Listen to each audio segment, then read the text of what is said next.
पराई स्त्री के चक्कर में पड़ गया रावण, सर्वनाश। गलती मत करना। भगवान ने सबको सुखी बनाकर भेजा। संसार में सब लोग सुखी हैं, दुखी क्यों होते हैं? वो गलती करते हैं। तो आप में से कितने लोग गलती नहीं करेंगे? ये बात केवल पुरुषों के लिए नहीं है, स्त्रियों के लिए भी है। स्त्रियां भी अपने अपने पतियों को छोड़कर पराये के चक्कर में भाग रही हैं। कुछ सही है कि गलत है? फिर अपने वाले को तो ड्रम में पैक कर देती हैं, कुछ वह पराये के संग, टपोरी के संग घूम रही हैं। ये कुछ स्त्रियों के लिए है, सबके लिए नहीं।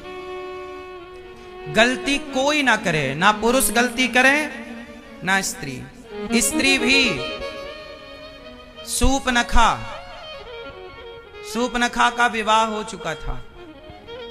पति का नाम था विद्युत जिह्वा। राम के पास आई, बोली आप बहुत सुंदर हैं। राम जी बोले क्या चाहती हो? तो सम पुरुष न मो सम नारी, ब्याह कर लो। राम जी बोले हमारा तो विवाह हो चुका, आपका हुआ कि नहीं? बोल रही मैं तो कुंवारी हूं, जबकि शादीशुदा है।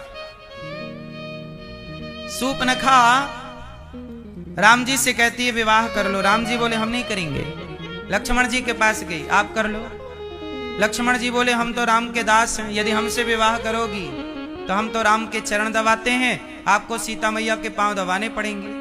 बोले हम पांव नहीं दबाएंगे। तो लक्ष्मण जी बोले वह राम से जाके कहो कि हमसे ब्याह करें। कभी राम के पास, कभी लक्ष्मण जी के पास कहती हमसे विवाह कर लो। ना तो राम जी ने स्वीकार किया, ना तो लक्ष्मण जी ने स्वीकार किया। अच्छा, राम लक्ष्मण ने क्यों स्वीकार नहीं किया? जबकि सूपनखा तो सूपनखा तो बड़ी सुंदर बन के आई ना, बड़ी सुंदर थी। वो भी सुंदर बन के आई थी नहीं, कर लिया उसने अपने को। माया जानती थी तो रूप रंग बदल लेती थी।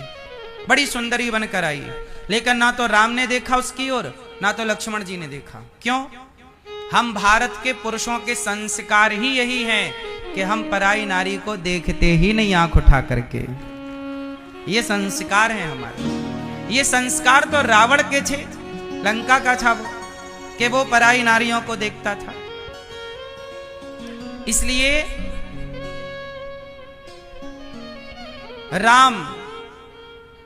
राम की पूजा होती है, क्योंकि वो पराई नारी की तरफ कभी आंख उठाकर नहीं देखते। तो आप लोग रावण की तरह बनना पसंद करोगे कि राम की तरह? सूपनखा की तरह बनना पसंद करोगी कि सीता मैया की तरह? अच्छा ये बताओ, आप स्वतंत्र होना चाहते हैं कि नहीं? क्यों मैया? ओ लाल मैया, देखो कैसे सिर घुमाए के पंचायत चल रही है। मैया, ओ मेरी मां, सुन लो। आप लोगों को स्वतंत्रता चाहिए कि नहीं? किस किस को स्वतंत्र होना है? कोई रोक टोक ना हो, ना हमें माँ रोके ना बाप रोके, हमारा जो मन करे वो हम करें। कितने लोग स्वतंत्र होना चाहते हैं? कोई रोक टोक नहीं। कितने लोग स्वतंत्र होना चाहते हैं? आप स्वतंत्र होना चाहते हैं? किससे? माँ बाप से?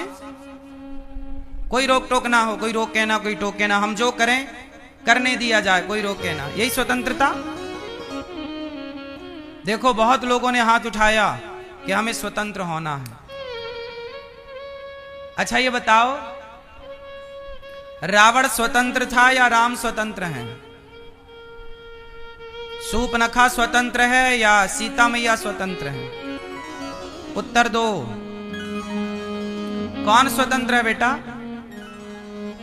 रावण स्वतंत्र है या राम? जोर से। कौन स्वतंत्र है? जोर से।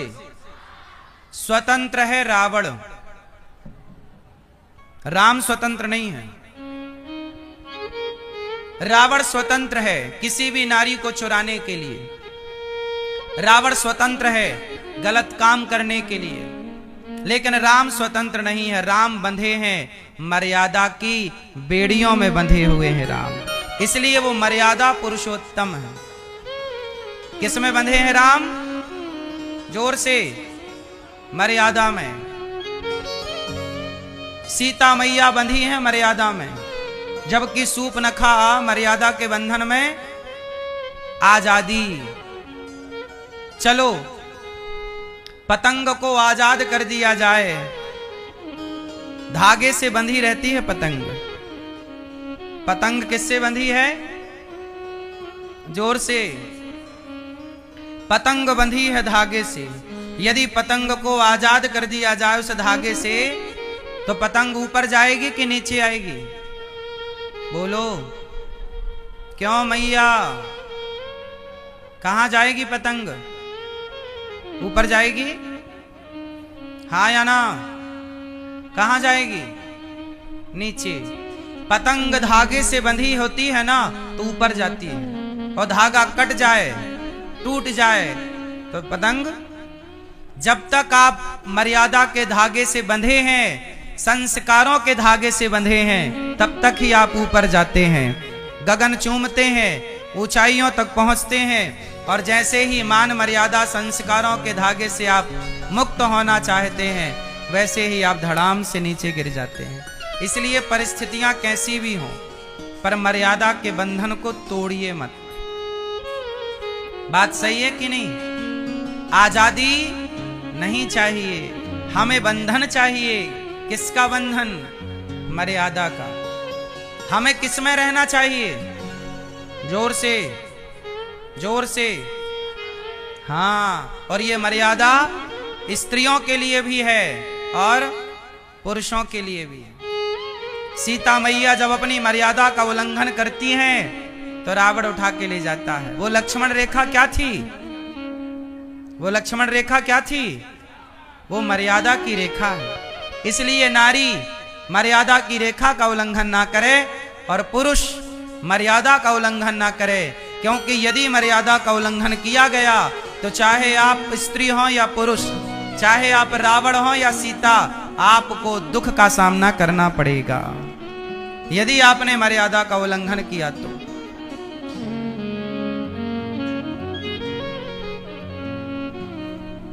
गलतियां ना करिएगा। हम सुखी हैं, हमें दुखी कौन करता है? हमारी गलतियां। अच्छा चलो बात करते हैं दुर्योधन की।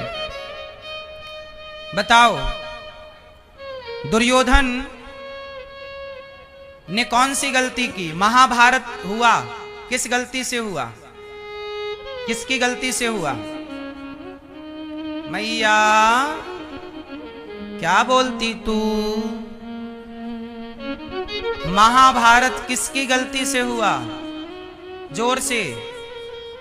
ए चश्मा वाली मैया, कहां उस तरफ देख रही हो तुम? यहां देखो मेरी मां। चलो बताओ महाभारत किसकी गलती से हुआ? किसकी? जोर से। द्रौपदी। महाभारत किसकी गलती से हुआ? जोर से। ए भैया बताओ महाभारत किसकी गलती से हुआ है? किसकी गलती है? दुर्योधन भी कह रहे हैं कुछ लोग, द्रौपदी भी कह रहे हैं कुछ लोग।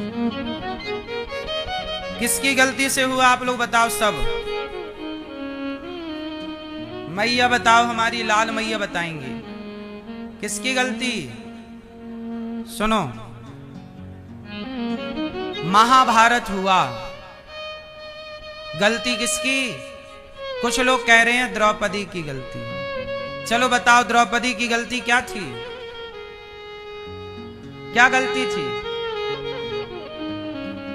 यही गलती ना कि उसके बाल पकड़ के सभा में लाया गया, भरी सभा में उसके कपड़े उतारे गए, जब वो पुकारती रही कि बचाओ बचाओ बचाओ, तब कोई बचाने नहीं आया।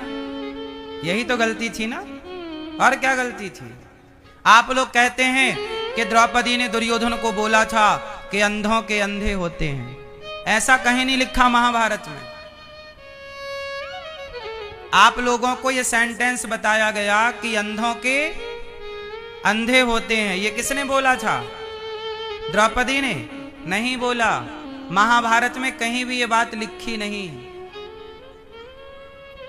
द्रौपदी की कोई गलती नहीं थी। द्रौपदी को गलत ठहराने के लिए टीवी सीरियलों में यह सेंटेंस बोला गया, यह डायलॉग बोला गया कि द्रौपदी जब दुर्योधन आया तो वो पानी में गिर गया। जब पांडवों का घर बना इंद्रप्रस्थ, तो द्रौपदी ने बोल दिया हंसते हुए कि अंधों का बेटा अंधा।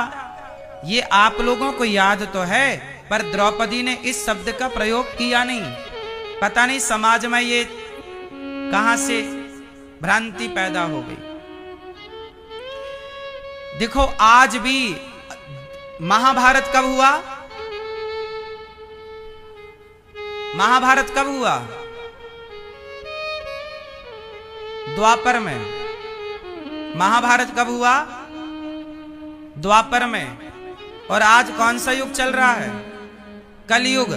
सोचिए आज एक युग से दूसरा युग स्टार्ट हो गया, लेकिन आज तक आप सत्य को जान नहीं पाए। आप ये नहीं जान पाए कि महाभारत किसकी गलती से हुआ। आप द्रौपदी को गलती मान रहे हैं, जबकि द्रौपदी की कोई गलती नहीं थी।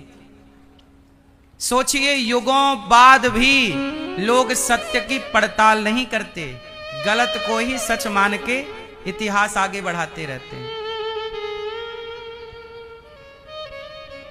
कभी आपने महाभारत को पढ़ने की कोशिश नहीं की, कभी महाभारत की गहराइयों में उतरने की कोशिश नहीं की। जैसा सुनते गए वैसा आप समझते गए।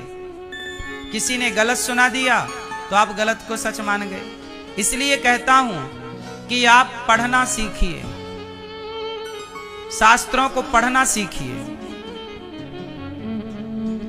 महाभारत किसकी गलती से हुआ? बोलो, सबसे अधिक गलती किसकी थी?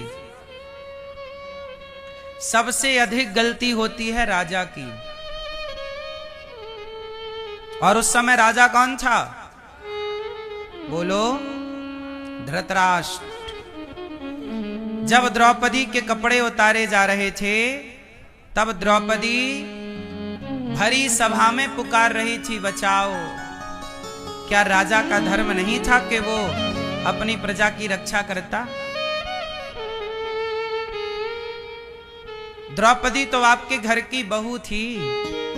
जब आपके ही घर की बहुएं सुरक्षित नहीं है आपकी संतानों से, तो भला प्रजा कैसे सुरक्षित रहेगी आपकी संतानों से?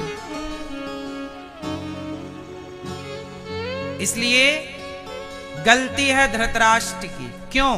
क्योंकि वो राजा है। राजा का धर्म क्या होता है? न्याय करना। वो राजा नहीं होता। अरे प्रजा की बात सुननी चाहिए कि नहीं? बोलो। प्रजा की बात सुनकर राम जी ने सीता मैया को वनवास भेज दिया। राम ने परिवार की बात ना सुनी। त्रेता में प्रजा की बात सुनी गई, परिवार की नहीं। और द्वापर में परिवार के चक्कर में द्रौपदी के कपड़े उतारे गए, चिल्लाती रही और राजा अंधा तो था, बहरा भी हो गया। अब आप लोग कहते हो ना कि राम जी ने सीता मैया को वनवास देकर गलत किया, गर्भावस्था में राम ने वनवास भेज दिया। अपनी पत्नी को वनवास भेजना सही है कि गलत है? बताओ।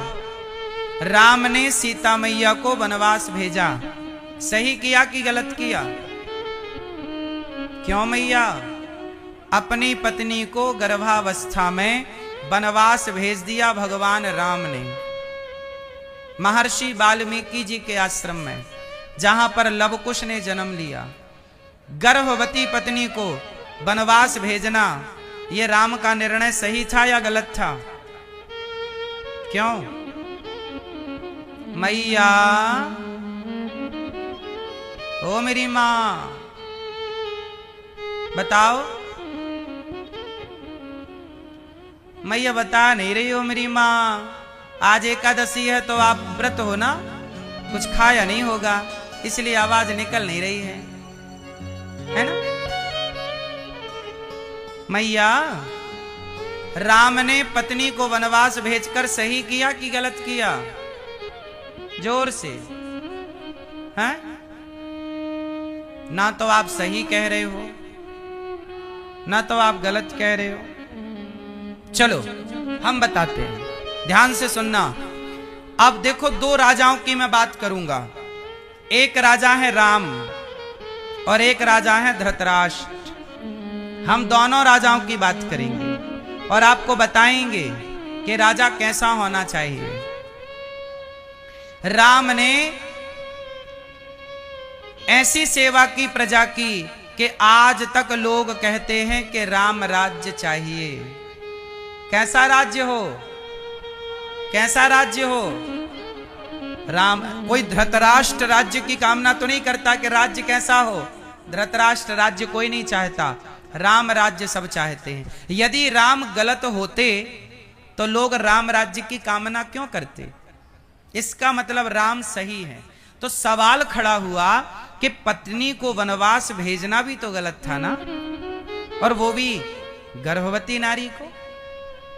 इसकी पूरी कथा कहां से स्टार्ट होती है मैं थोड़ा सुनाऊं, फिर आपको मैं द्रौपदी और धृतराष्ट्र की बात भी बताऊंगा।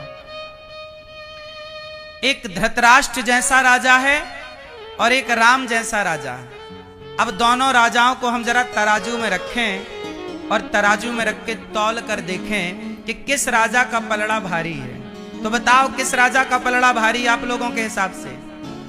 बोलो। राम। क्यों? कुछ लोग कहते हैं कि राम ने बड़ा गलत किया, सीता मैया को वनवास दे दिया, गर्भवती थी। अच्छा मुझे ये बताओ कि शुरुआत कहां से हुई?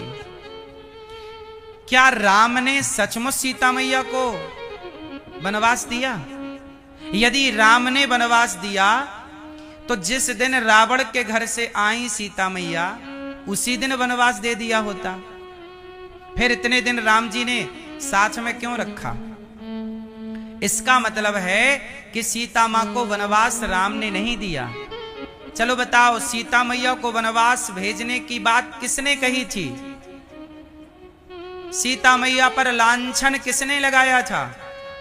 राम ने या प्रजा ने? सीता मैया को गलत राम ने बोला कि प्रजा ने? बोलो। राम ने गलत बोला होता तो राम स्वीकार ही क्यों करते? रावण के यहां से लाकर सीधा जंगल में छोड़ देते। इसका मतलब राम दोषी नहीं है। सीता मैया के साथ क्या हुआ जानते हो? अयोध्या में एक आदमी रहता था, उसकी पत्नी गई काम करने। जब काम करके लौटी तो वो शाम के टाइम बारिश होने लग गई। ये सरयू जी में पानी बढ़ गया। तो रात को धोबी भाई साहब की पत्नी केवट के यहां रुक गई। सवेरे जब पत्नी पहुंची घर तो धोबी भैया ने पूछा कि कहां थी? तो पत्नी ने कह दिया कि मैं रात को कैसे आती, पानी बरसने लग गया, नाव चल नहीं सकती थी, तो मैं केवट भैया की पत्नी के साथ रात्रि को सो गई उनके घर पर।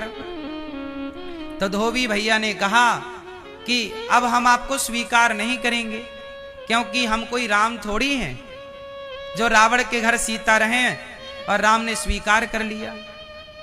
लो भैया, एक धोबी भाई साहब ने कह दिया कि मैं स्वीकार नहीं करता अपनी पत्नी को।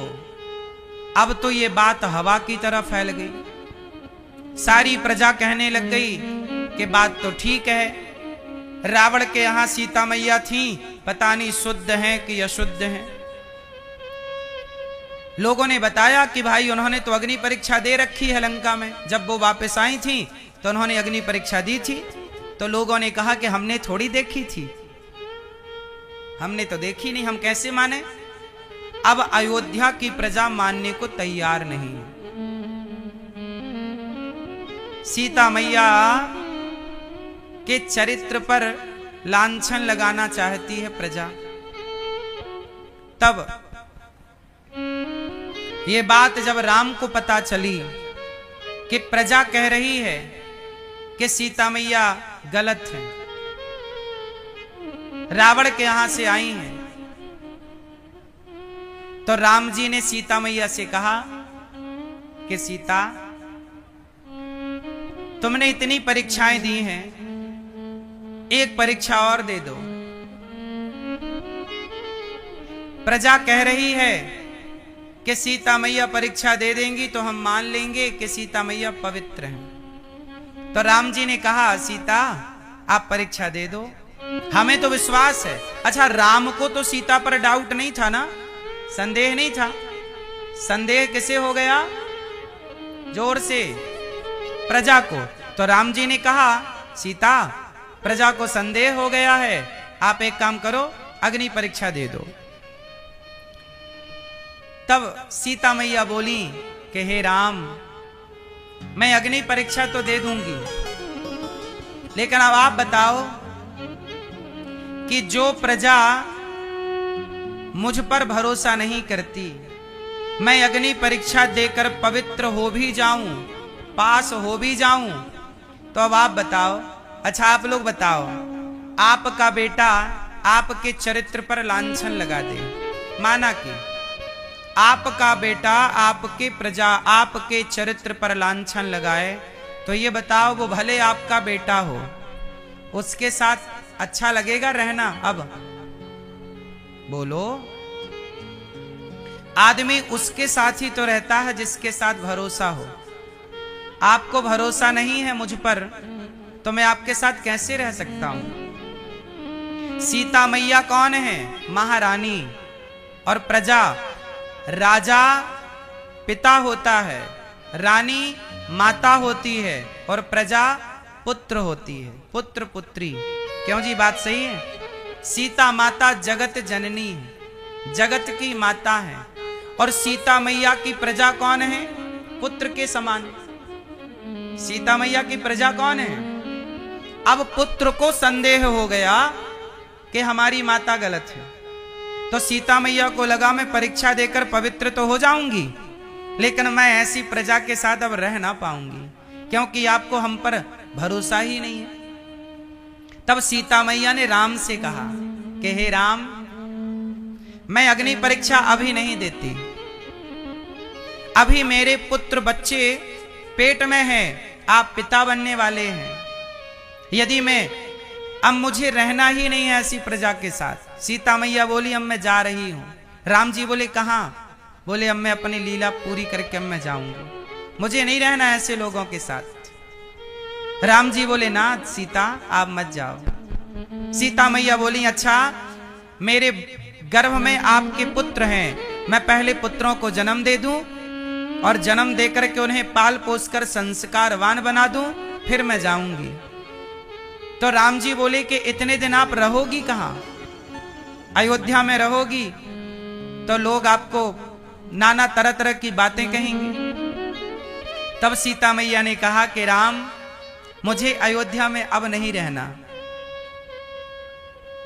मैं गर्भवती हूं, मैं चाहती हूं कि मेरे बच्चों का जन्म राजमहलों में ना हो, मेरे बच्चों का जन्म किसी साधु की कुटिया में हो, ताकि बच्चों के भीतर संस्कार साधु संतों के तरह हो, हमारे बच्चों के अंदर संस्कार दिव्य हो। इसलिए सीता मैया का स्वयं मन है कि मैं अपने पुत्रों को अयोध्या में जन्म ना देकर साधुओं की कुटिया में जन्म दूं, ताकि मेरे बच्चों को पढ़ाएं लिखाएं संत, ताकि मेरे बच्चे योग्य बने, इस अयोध्या को संभालने के योग्य हों। तब सीता मैया की सहमति के साथ राम जी ने उन्हें सुरक्षित लक्ष्मण जी के हाथों महर्षि वाल्मीकि जी के आश्रम में भिजवा दिया। अब बताइए, इसमें राम की गलती कहां है? इसलिए सीता मैया ने लवकुश को जन्म दिया और जन्म देकर संस्कारवान बनाया, और उसके बाद आई, आकर के लवकुश को राम के हाथों में सौंपा और बुलाया, प्रजा आपको संदेह है? हे पृथ्वी माता, यदि मैं पवित्र हूं, यदि मैंने राम के सिवा किसी पराये पुरुष का स्वप्न में भी चिंतन न किया हो, तो हे पृथ्वी माता, आज मुझे अपनी गोद में धारण कर लीजिए। हे पृथ्वी माता, यदि मैं गंगा की तरह और अग्नि की तरह पवित्र हूं, तो हे पृथ्वी माता, मुझे अपनी गोद में जगह दे दो।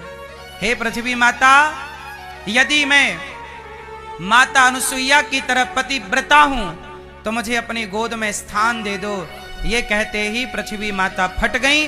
गोद में पृथ्वी माता विमान लेकर प्रकट भई और सबके देखते देखते माता सीता पृथ्वी की गोद में समा गई। लोग चिल्लाते रहे, माता क्षमा करो, हमने झूठे ही कलंक लगा दिया आप पर, झूठे ही आरोप लगा दिया आप पर, माता हमें क्षमा करो। तब सीता मैया ने कहा, दुनिया वालों, कुछ बोलने के पहले विचार जरूर किया करो।